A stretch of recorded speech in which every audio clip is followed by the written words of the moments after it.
6:48, Seattle's Morning News. Here's G. Scott from the Gee and Ursula Show. The subject is Macklemore, who found himself dropped from the Neon City Festival in Las Vegas for making a comment to the tune of F America during a pro-Palestinian concert at Seward Park. Unjust? Nope.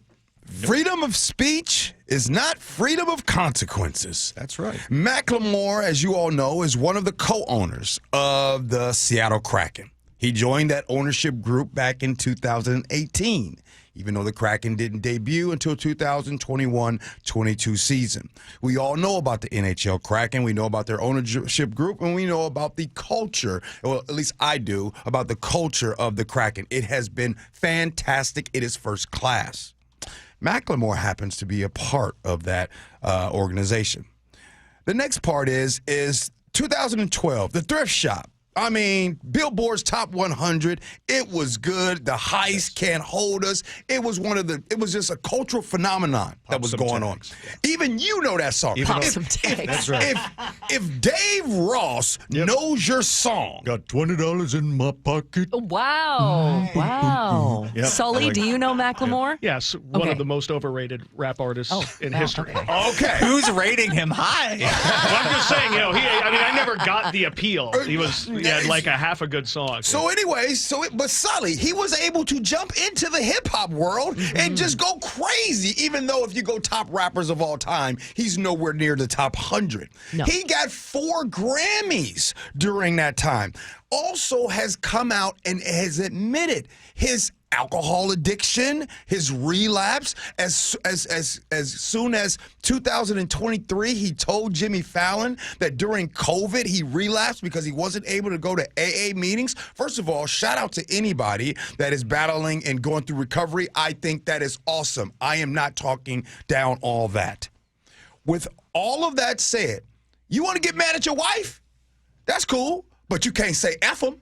You want to get mad at your job? That's cool. You can't say F them. If you want to be an owner of an NHL franchise here in Seattle and you want to be mad at America, cool. But you can't say F them. Mm-hmm. Yeah. This is not a free speech issue. And I've heard some people say free speech says the government can't stop you from talking.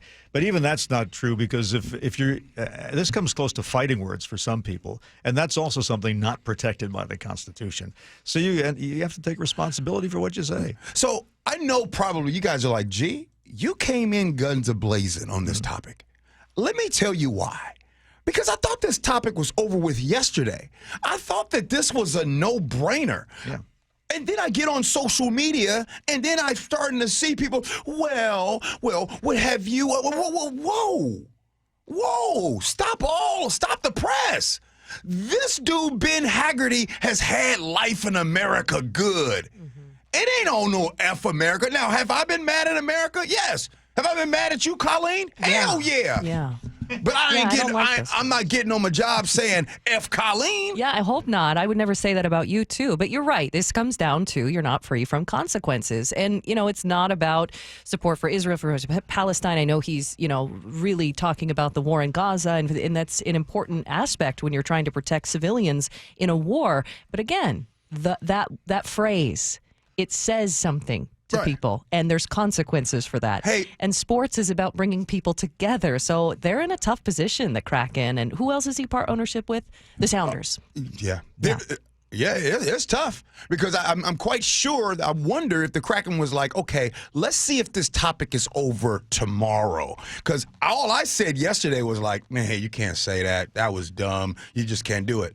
But I had no idea there would be so many people. I think it actually makes it worse for the Kraken to keep them, because there's people actually justifying Macklemore saying that. Unless he walks it back, saying, "Listen, I got caught up in the moment. America's. I've have so many privileges here in America. I'm very passionate about this war. Everybody knows my support for Palestinians. I shouldn't have said that. I don't. So that's how he can save himself. I don't know if he hasn't had many slip ups, so I don't know if he's the type of celebrity who would do that to save face. Do you know anybody? No, David?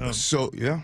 He's a guy who's always put his money where his mouth is in terms of never had a label. Yeah, I'm to preface this. I was of the generation that was like peak Macklemore. I was in high school when his, that album The Heist came out, when Thrift Shop came out, all that stuff. So I was a big fan of his, saw him many, many times. One of the things that I respected so much about him growing up was he was not afraid to talk about his addiction. He was not afraid to talk about sexual orientation, things in hip hop that people would not talk about. And I appreciated that. I appreciate that, he is still voicing his thoughts and he is unapologetic about it. That being said, you got to be ready for the consequences. G. Scott with Ursula at 9 o'clock on KIRO Newsradio. Before I go, can I just say that Dave Burbank looks good. Y'all see him? Boy, he look good. Yeah, both of you guys. Best dressed. Oh, you look good too, Sully. For a high school gym teacher. I know. I know my lane.